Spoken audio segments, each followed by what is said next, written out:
Hello, Lizzie here. Today I'm going to show you how to make Martha, one of my lovely little coin purses. In fact, I love her so much I've made 3, so she's a really good make. She's also quite a quick make as well, but there's a few interesting techniques in making Martha which you might find interesting. Now, if you haven't already downloaded the pattern, pop to my website lizzycurtis.com and download the pattern, and there you'll find full written and pictorial instructions on how to make Martha, but obviously you've got the video as well, which is really super exciting. So what I've done already is cut out all my pieces, so they're all ready to go. I need to do a little bit of ironing, little preliminary ironing, so it makes sure that when you make the coin purse it's perfect. So if I bring in my iron, and I use my little one, but you can use just a regular size iron if you want. So a little travel iron is always useful. So I'll just pop that on. So I've cut all my pieces. Like I say, in the pattern it tells you exactly how much pieces to cut, what sizes, and also the pattern pieces that you'll need to make the flower, because there's a beautiful flower on the front. So I'm going to iron my pieces for my flower so they're nice and flat. Put those to one side. You'll also have 2 zip tabs, 2 little pieces, perfectly cut, so follow the measurements again. So just fold over 1/4 inch on both long sides. So 1/4 inch, just iron over on both long sides. And these are far too wide for the zip, but in actual fact it's really useful to have these longer, because it kind of gives you a bit of a run up when you're stitching. You'll see that when I come to stitch it. If you cut these exactly to the width of your zip, you might find that a little bit more tricky to handle. So I always do them wider than you need, and then we can trim back. So I've ironed both 1/4 inches, and now I've folded that in half. And I don't think, oh yes, I do need the iron for something else. So I folded those in half to make a little zip tab, and it's important that you make it exactly the size I say. You'll see why as we go along. So for the front of the purse, and you might be able to see already there's some crease lines, probably not, but what you need to do is fold the purse front in half and just give it a little tiny iron. And where that point is, where that line is that you've just ironed, just take the other side, bring it so you've got the point of the purse being the end of the fold line, and just give it another little crease. And the same with the other side, so fold it over and just make sure it comes right up to the end there. Now you don't need to iron all the way up, just a little way, just so you've got 3 really nice creases. So let's pop the iron away. So now that's what it'll look like. You've got 3 gorgeous creases, and that's because now we're going to put our flower on, and we're going to applique this down. So I'm using quilter's tape just to adhere the flowers. Now you could use Bonder web. That's not quite sticky there. It never is on the end piece. You could use Bonder web for the whole of the flower if you want to. I find this method perfectly acceptable. So 3 little pieces, and just going up the centre of those crease lines that you've just made. And you'll need one for the centre part of the flower as well, but we'll do that bit last. So just make sure that those ends of that quilting tape is firmly adhered, and sometimes it really doesn't want to, so you kind of have to tell it who's boss. Peel it off so you've left the adhesive side on your little purse front, and again just make sure that it sticks down. Doesn't always want to do that. There we go. And then you can pop your petals down. Now I've got 3 petals of the same fabric, and I'm using Liberty, which is absolutely gorgeous, and I'm going to pop that middle one down first, get it so it's central to my crease, and this holds it beautifully in place, and then just overlap all the other petals. And I've got this as a raw edge applique. You can see some of the raw edges there, but I quite like that. That's up to you if you want to turn those edges over. Just cut them a little bit bigger and turn those edges over. And then a last piece of quilting tape just there. Just crease it down with your finger, push it down so it wants to remove itself from the backing tape, and all I'm going to do is lay that little sort of centerpiece onto the front of the purse there, and it'll overlap a little bit, and that's fine because that's all included into the seam allowance. Now the next thing we need to do, and I'll just trim that little bit of fraying away, the next thing we need to do is to stitch this down. If you're using heat and bond, you don't necessarily, or bond or web, whatever method you choose, you don't necessarily have to stitch this now, but it really does make a nice finish. So I'm going to use my regular foot. Now of course you could use your free motion foot, drop your feed dogs and do free motion on this, but I find just your regular foot is perfectly fine. So put the foot down. I'm not going to do any back stitching, and I'm just going to follow the line of my petal. I'm going to use my needle down position and my knee lift. I mean, if you haven't got that facility, just pop your needle down manually and just work your way around the flower. Oh, it's tempting to use that lever at the back there to lift my presser foot, but I'm trying to get used to a new machine. That's all good fun. So come all the way around, and I go right down to the end of the petal, and then I come back on myself, just turn that around. There, I did it. I knew I would. It's getting used to a new machine, isn't it? So round again, just lift up your presser foot and keep your needle down so you can pivot. Now if you're doing free motion, obviously you've got full control of that stitching that you're doing,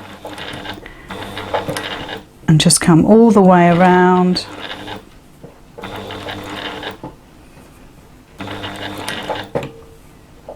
And I'm just taking my time.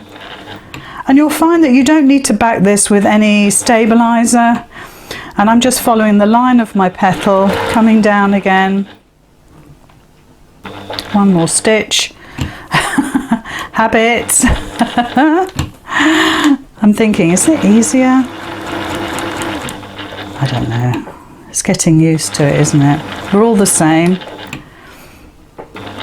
And just gently make your way around, because this is going to be always on show to you, to whoever you're gifting this to, or perhaps you're making these to sell. So you want it to be as neat as you possibly can. And then we come up to the center. Now I'm going to just back stitch that little bit there. To be honest, you don't need to, because I think most of that's going to be included into the 1/4 inch seam allowance. And just make your way around. There we go. And just cut the thread. And there we are, there's our flower stitched on. And I think you'll find that's perfectly acceptable. And again, like I say, you could use your free motion on there and use perhaps a black thread or a darker linen coloured thread to go with that. But this is a beautiful linen fabric and Liberty as well, so really lovely. So the next thing we need to do is to put the zip tabs on the end of the zip. Now the zip is a definite length. Now you don't want this to be any bigger or any smaller. It wants to be absolutely exact. Okay, now when we put the zip tabs on, all we're going to do is just slide those on the end, and if you can see, I'll turn this around so you can see what that looks like. And so 1/4 inch of the zip goes inside that seam, so no more no less, so 1/4 inch, and all of that should match up. And if I can just hold that straight for a minute, you'll see that that zip is only 1/4 inch in, so it kind of sits on top of that fold that you just made.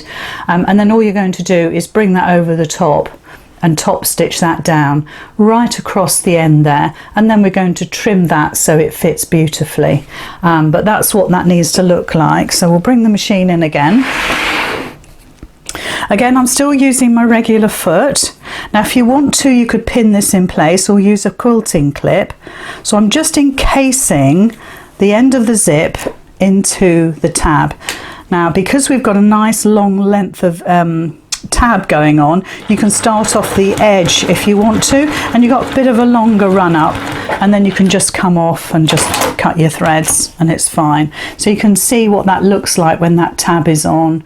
It's obviously much longer than you need, but again we'll cut that off. So again, we'll do the other side. Now this time this is kind of like the open end of the zip, so you just want to make sure that those zip teeth actually meet up.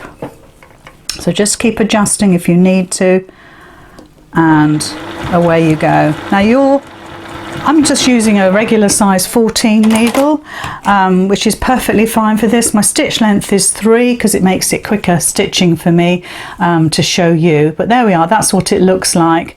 And now all I'm going to do is trim those ends so they're nice and neat.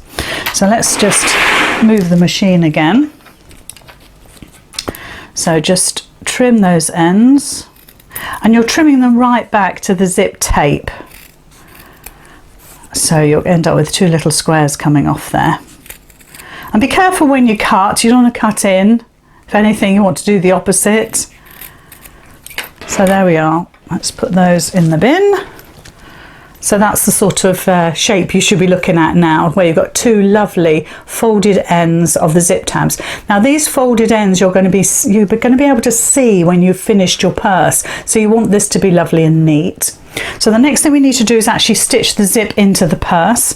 So we're going to do the front first. So this is our front. We can give that a press if you want. Now there's no stabilizer on this purse whatsoever. There's no interfacing, no wadding, nothing. So it's a lovely soft feel. To make a zip sandwich, you've got the right side of your lining facing you, the right side of your zip facing you, and the right side of your fabric is going to go down onto your zip.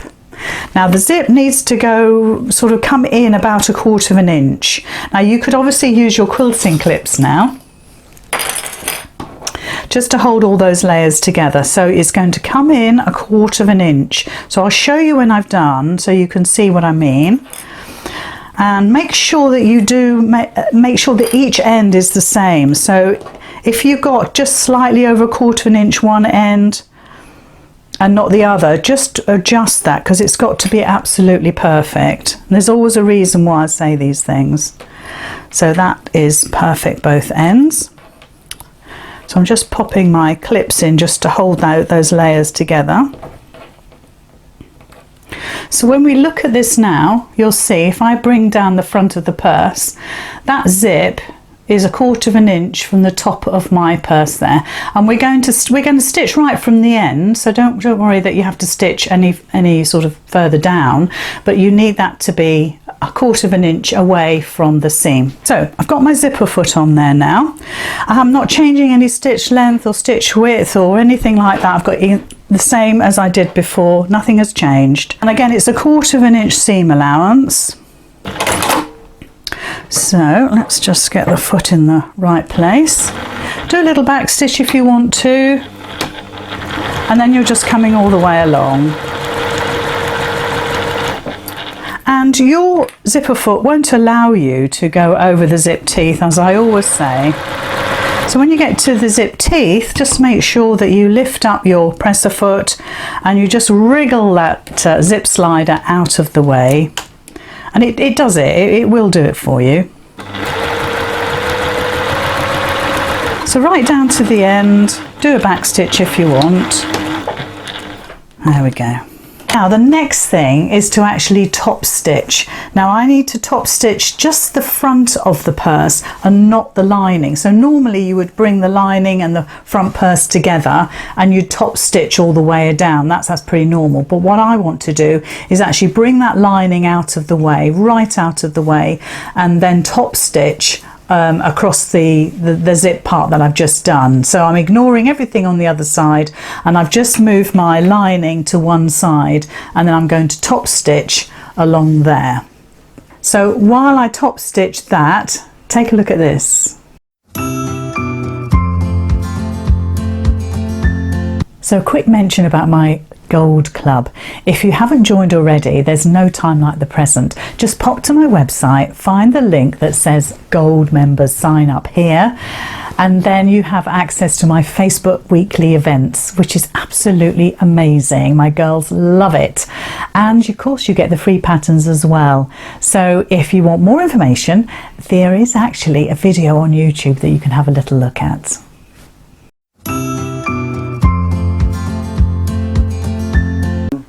So I've top stitched all the way down from top to bottom on that front piece, and obviously that lining can now tuck underneath. That's what it looks like on the back. So the next thing we're going to do is actually just put our back piece on. So we're going to put our best fabric, our pretty fabric, our outside fabric, and we're just going to attach to the zip. So it's right side, although you can't tell with this fabric, right side down onto the right side of the zip, and we're going to attach that. So at the moment we're not touching the lining piece, we're just literally going to do that front piece. I'll just bring my machine in. So again, you're going to do exactly the same. Now I'll start at the other end so my zip slider's out of the way, and again, it's just using your zipper foot as your guide, and all the way along. And again, when you get to the zip teeth, when you get close, you can just move that out of the way. Let's just make sure that's out of the way. There we go. And then just continue all the way down the length.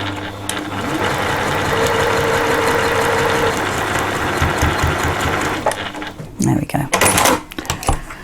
So with this one, we're going to top stitch the back of the purse. So where we did the front with the lining or out of the way, we're now just going to fold that back, and we're going to top stitch this front piece. Now you want that to be fairly close. I mean, what is it, a millimetre away from the fold where you folded this fabric over, because the next part we're going to actually put the lining in, so you don't want a really wide top stitch.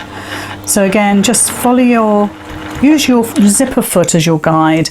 Make sure everything's nice and flat, and obviously you could iron this so it's lovely and neat before you start stitching.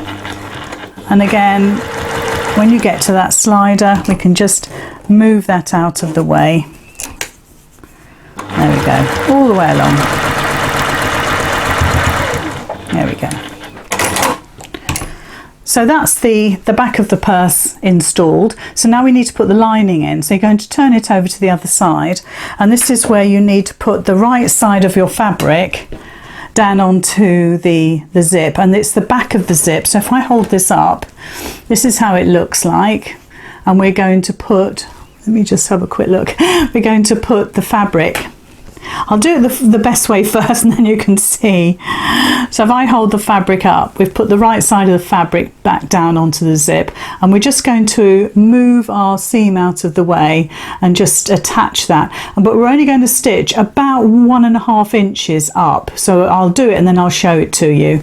And this is where we turn our purse through. So get that back of the purse fabric out of the way, and just use your zipper foot to guide you. So from the outside edge, it's about 1.5 inches that you're going to stitch, that's all. That's it.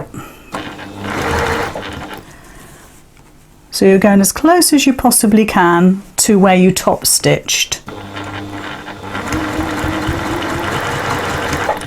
Little back stitch as well, because this is your turning gap, so you want it to be quite strong. So come straight across. I'm going to move my zipper out of the way. Line up your edges, your side edges, that's the most important thing. And again, you're only going to stitch about 1.5 inches away from the edge. Back stitch as well. Like I say, this is your turning gap. And back stitch at the end. So if I show you what that looks like, so this is your lining piece that you've attached, and I've stitched it on this part so I can see where I'm going. So I've stitched from here about 1.5 inches down. I've left a gap, and then it's about 1 inch, 1.5 inches down there as well.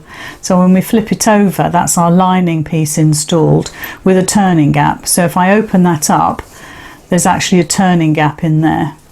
and we're going to just glue that at the end or hand stitch it. So regular foot is back on.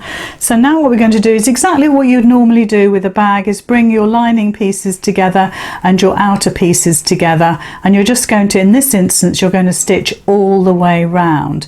Now the one thing I want you to be cautious of is when you get, now I'm going to hold this so you can see it, when you get to stitch across here where your zip tab is, you do not want to stitch on your zip tab. You want that to be loose. So just be aware of that as you stitch round, that that's going to be kept loose. It's not going to be caught in the seam, and that's what gives you your lovely square edge. So we can start anywhere on this purse, so I will. Back stitch to start, and then you come round 1/4 inch seam allowance. Just make sure all of those are lovely and neat, I suppose I'm going to say, but make sure that, open up your zip, make sure that's open. Your tab is quite stiff at this point, so you just want to make sure that you get that perfectly lined up, and nest those seams if you want to. Just make sure the edges of your purses meet, and just go all the way around.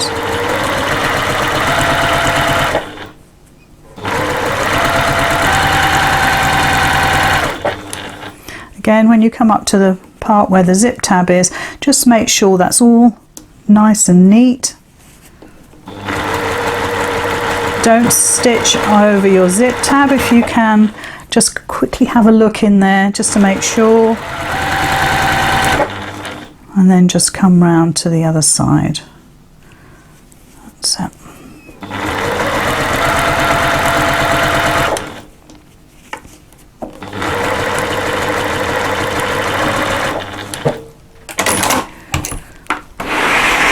So there we are. Now obviously you mustn't forget that you've got your zip, you must have your zip open, but where we left that turning gap in the lining where the zip is, now you can turn that purse through. Now you'll need some sort of pokey tool to get those corners out where the zip is. That's pretty standard. Make sure you get your lining going in, although you can easily turn it. And if you want to snip those curved edges, you can make it nice and neat. So you've got 2 layers going on here. You've got your lining that you're trying to get out, and you've got your purse as well. I've got a little bit of thread there. And obviously this will need a lovely press as normal. So I'll bring in my turning tool and just poke the end of that zip out. And that will give you a lovely squared end. You can see, look, my pokey tool even comes out because we've left that gap there, which is perfect. There we go, that's lovely, really lovely. I've got a thread there, let me just cut that. So, just get all those curves out, and I just run my fingers in there, just kind of finger pressing it. And there's our purse made. It's gorgeous, isn't it? Now the only thing to remember is that you've got this turning gap going on inside. So all we're going to do there is actually glue it. Now what I normally do is give this a little iron, because you want that 1/4 inch seam allowance that you left open to be absolutely perfect. So give that a little iron.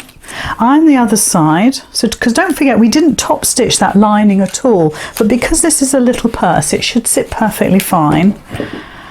And so now what I've got here is one side you've got that lovely neat finish inside near the zip, and with the other side we've got the turning gap which just needs a little bit of glue.